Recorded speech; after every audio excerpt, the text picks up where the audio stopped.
မင်္ဂလာပါဒီနေ့ကျမတို့9ရက်မြောက်ရဲ့ပထမစာမျက်နှာကိုတွားကြမယ်ပေါ့နော်9ရက်မြောက်နေ့ရောက်သွားပါပြီဘာလို့လို့နဲ့တစ်ပတ်စာပြီးတော့မယ်ပေါ့နော်ဒါကကြတော့နိုရီမိုနိုတဲ့ယောခုမီရုပြောကြည့်ဒါကျမတို့ဒါရေးနေမှာပေါ့နော်မကြာခဏတွေ့နေရတဲ့ဖော်ပြချက်တွေပေါ့အဲ့တော့ဒီမှာဘာစနိုရီပါဘတ်ကစီရမယ်နေရပေါ့နော်ဒါဆိုရင်ခုခိုးယူခီလေးစိတ်ကိုတွားကြမယ်ဒါဆို KEU ဆိုတာကျမတို့တဆင့်ဆိုတဲ့အတိတ်ပဲပေါ့နော်ဥပမာကျမတို့ဂျပန်လာတယ်โอเคဒါရဲမဟုတ်တဆင့်ကိုရီးယားနေတဆင့်လာဘန်ကောက်ကနေတဆင့်အဲ့လိုမျိုးတနေရာနေပြီးတော့တဆင့်ဖြတ်တန်းပြီးတော့လာတာကိုကျမတို့ KU လို့ခေါ်တယ်ပေါ့နော်နောက်တစ်ခုဒါကကြတော့ရှင်းအောင်ပတ်ဆိုဒါညဘက်မှာသွားတဲ့ဘတ်စကားပေါ့နော်ဒါဆိုရင်ခိုးရှာကူချီရင်စင်းတဲ့အပေါက်ဒါဆိုရင်ဂျောရှာကူချီကျမတို့ဒါရင်စီးတဲ့အပေါက်ပေါ့နော်ဘတ်စကားပေါ်တရားတဲ့အပေါက်ပေါ့โอเคအဲ့တော့ရှေ့ရဆင်းပါနော်နောက်ကတက်ပါအဲ့တော့သွားကြမယ်ကျမတို့မြန်မာနိုင်ငံမှာဆိုရှေ့ရတက်တာလားလို့နော်ရှေ့ရတက်ပြီးနောက်ကဆင်းတာ 1BS တွေလေဟုတ်တယ်လားလို့အဲ့တော့ဟိုပြောပြတာပါဒါသတိရလို့မလို့ဒါကတော့နောက်ကတက်ပြီးတော့ရှေ့ရဆင်းနေပေါ့နော်အဲ့တော့သွားကြပါမယ်ပထမဆုံးတွေ့ရမယ့်စလုံးလေးကဘာလဲဆိုရင်ကြတော့မီနာတိုကကြတော့ဒါစိတ်ကန်းလို့အတိတ်ပဲရပါတယ်သူ့ရဲ့အုံရောမီယာခိုးအပေါ်မှာပါတယ်ခုခိုးလေးစိတ်ကခိုးပေါ့နော်အဲ့တော့မီနာတိုစိတ်ကန်းကိုဘယ်လိုမှတ်မလဲဆိုရင်ရှေ့မှာရေးဆက်လေးရှိမယ်အပေါ်မှာကျမတို့ကလေတိုမိုဆိုတဲ့အတူတကွဆိုတဲ့ခန်းကြီးလေးရှိရလေနော်ဒါကတိုမိုဆိုတဲ့အတူတကွခန်းကြီးအောက်မှာကနှစ်ပေါ့နော်အဲ့တော့စိတ်ကန်းနှစ်ခုကိုအတူတကွပေါင်းစပ်လိုက်ကြတော့ဒါမီနာတိုပေါ့နော်အဲ့တော့နှစ်ခုအတူတကွရေးတွေပေါင်းစပ်လိုက်တာပါ sorry အဲ့တော့ဒီနှစ်ခုအတူတကွရေးတွေကိုပေါင်းစပ်လိုက်တော့မီနာတိုဆိုတဲ့စိတ်ကန်းကြီးဖြစ်သွားတယ်သူ့ရဲ့အုံရော်မီယာခိုးအဲ့တော့ခိုးဆိုရင်လေစိတ်မီနာတိုဆိုရင်စိတ်ကန်းနောက်ဒါက U ရှိမယ်အပေါ်မှာကျမတို့လေ KEU တဆင့်ဖြတ်တန်း U ဆိုတဲ့ဟာလေးပေါ့နော်အဲ့ရ U သူကတော့လဲပါတယ်ဒီမှာလဲကွင်းထဲမှာစိုင်းပုတ်ထောင်ထားလိုက်တာဒီမှာလဲကွင်းထဲမှာတုတ်ထောင်ထားလိုက်တာပေါ့နော်အဲ့တော့လဲကွင်းထဲကိုတုတ်ထောင်ထားမှဒါလေးတဆင့်ဖြတ်လို့ရမယ်ဆိုပြီးမှတ်ထားပါပြီးတော့နောက်တစ်ခုမျိုးကျတော့ RU အကြောင်းပြချက်ဆိုပြီးချက်ခဲ့ရလေနော်အဲ့ဒါဆိုလည်းဒီမှာသုံးပါတယ် RU အကြောင်းပြချက် KU ဆိုရင်ဒါကတဆင့်ဖြတ်တဲ့ရေး Fuji Yuna ဆိုတာပါနော်မလွတ်လပ်တာအဆင်မပြေတာပေါ့နောက်တစ်လုံး55သူကဖူခါဤနဲ့ဆိုင်နေဆိုတော့ခံကြီးသူ့ရဲ့အုံရောမီယာရှင်အဲ့တော့ဖူခါဤနဲ့ဆိုင်တော့ဆိုတော့ရှေ့မှာရေးစဲလေးရှိမယ်အပေါ်မှာဒါကြောင့်အာနာလေးနော်အာနာအပေါက်ကတော့ဒီလိုလေးပေါ့နော်သူကအပေါ်ကဒါလေးမပါဘူးပေါ့အဲ့တော့အာနာဆိုတဲ့အပေါက်ခန်းကြီးလေးရှိမယ်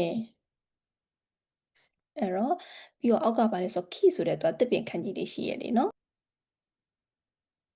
အဲ့ဒါကခိအဲ့တော့အပေါက်ပါတဲ့တစ်ပင်လေးတွေကိုရေးထည့်လိုက်တော့ကြောင့်ဖူခါကြီးနှဆိုင်သွားတယ်ဆိုပြီးတော့မှတ်မယ်နော်အဲ့တော့ရှင်းရဆိုရင်ညနဲ့တကောင်ဖူခါကြီးနှဆိုင်တော့ရှင်းခိုခုဆိုရင်ဒါကဘာလဲဆိုလေးနဲ့တာပေါ့နော်လေးနဲ့ရှိတော့နောက်56ဒါက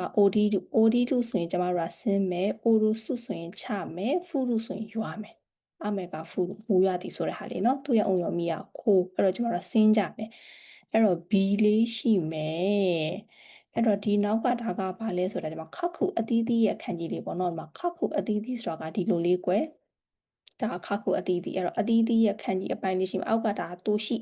နင်းရဲ့ခန်းကြီးအပိုင်းလေးရှိမယ်လေနော်အဲ့တော့အဲ့တုံးကိုပေါင်းလိုက်တာပေါ့နော်အဲ့တော့နင်းဆိုတဲ့တိုးရှိဆိုတဲ့ခန်းကြီးအပိုင်းလေးရဲ့ခက်ခုရဲ့ပြီးရဘီလေးရဲ့ပေါ့နော်အဲ့တော့ဒီနှစ်အသီးသီးမိအောင်ဘီရဆင်းသွားတယ်ဆိုပြီးတော့မှတ်မယ်အဲ့ဒါက OD လူ O လူစုဖူလူခိုးရှာခုချီအဲ့တော့ခိုးရှာခုချီဆိုရင်ရင်ဆင်းတဲ့အပေါက်ကိုပြောတာ OD2 ဆိုရင်ဆင်းမယ်ခါခိုးဆိုသူကကြာဆင်းတာကိုပြောတာပေါ့နော်ဥမာဒီမင်းသားရဲ့နာမည်ကြီးမှုတွေကကြာဆင်းသွားတယ်အဲ့ဒါမျိုးပေါ့နော်ဖူလူဆိုရင်ရွာသည်နောက်58သူကဘာလဲဆိုရီယောဆိုတာနှစ်ဦးနှစ်ဖက်ဆိုတဲ့အဓိပ္ပာယ်ပါရီယောနှစ်ဦးနှစ်ဖက်အဲ့တော့သူကဘာလဲဆိုယာမလေးနဲ့တူပါလားဟုတ်လားအလဲကဒီကယာမလေးလေနော်ဒါယာမပုံစံလေးကွယ်အပေါ်ကဒီမှာအုပ်လိုက်တာပေါ့အဲ့တော့ယာမလေးကိုနှစ်ဖက်လုံးအုပ်ထားကြမယ်ဆိုပြီးတော့မှတ်မယ်ရီယောဆိုရင်ဒါကနှစ်ဦးနှစ်ဖက်ရီယောရှင်ဆိုရင်မိဘနှစ်ပါးရီယောနာနီနာဥပမာကျွန်တော်ရီယောတဲလက်နှစ်ဖက်ရီယောအားရှိခြေထောက်နှစ်ဖက်အဲ့ဒါမျိုးပြောတာနော်ရီယောနာနီနာနောက်ရီယောဟိုးဆိုရင်နှစ်ဖက်လုံးနိုင်နာနီရီယောမက်ဆိုနိုင်နာနီတွဲမြောက်ပေါ့နော်ကျွန်တော်ယထာတစ်တွဲမြောက်နှစ်တွဲမြောက်မှာသုံးပါတယ်နိုင်နာနီတွဲမြောက်ဆိုတဲ့ဟာနောက်58သူကဘာလဲဆိုခါအဲဒူခါဝါဒူခါအဲဒူဆိုကျွန်တော်ဒါလဲစီတာအစားထိုးစီတာပေါ့နော်ခါဝါဒူဆိုရင်လဲသည်အစားထိုးသည်အဲ့တော့သူအစားထိုးတာလဲတာဘယ်လိုမှတ်မလဲဆိုရှေ့မှာကျွန်တော်တို့အုတ်တူဆိုတဲ့ခန်းကြီးလေးရှိရလေနော်ရှေ့မှာမဟုတ်ပါဘူးအပေါ်မှာအဲ့တော့အပေါ်မှာအုတ်တူဆိုရ၄ယောက်ျားခန်းကြီးအဲ့တော့2ယောက်ရှိမယ်ပြီးရင်အောက်ကရဲရှိမယ်ပေါ့နော်နေ့တိတိမှာ4ယောက်ျား2ယောက်ကိုလဲလှဲ့တယ်ဆိုပြီးတော့မှတ်မယ်အဲ့ဒါကခါဝါဒူ ခိုင်တို့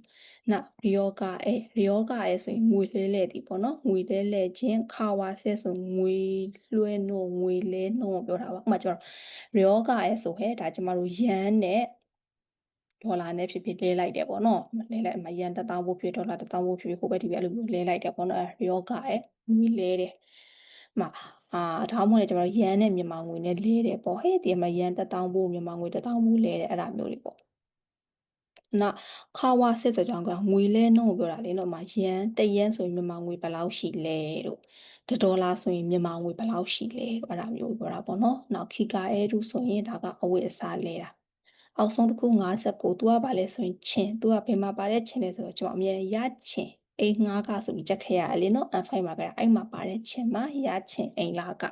အဲ့တော့ချင်းကိုကျွန်တော်တို့ဘယ်လိုမှတ်မလဲဆိုရင်အပေါ်ကဒါလေးရတယ်ခန်းကြီးလေးနှစ်ခုလုံးအတိတ်ပဲရှိရနော်အဲ့တော့အပေါ်ကခန်းကြီးလေးကကြတော့သူကလေအတိတ်ပဲရှိပါတယ်ဘာလဲဆိုရင်မလီကျမခန်းကြီးဆွဲတာစုပ်ပြတ်တက်နေရမယ်အဲ့တော့ဒါကအပေါ်ကဒီခန်းကြီးလေးကမာခစုဆိုတာကတာဝန်အနှင်းနဲ့ဆိုတော့ခန်းကြီးလေးเนาะအဲ့ရဲ့ခန်းကြီးလေးအောက်ကဒါခယူလေးရပေါ့เนาะအဲ့တော့ခယူလေးကိုတာဝန်အနှင်းလိုက်တယ်ဘာလဲဆိုရင်ရချင်အိမ်လာကပေးဖို့ဆိုပြီးမှတ်ထားပါမယ်နောက်အွန်ချင်ဒီအွန်ချင်ဆိုတာကျွန်တော်ရင်စည်းကကိုပြောတာเนาะအွန်ချင်ရင်စည်းကโอเคအဲ့တော့ပြီးပါပြီ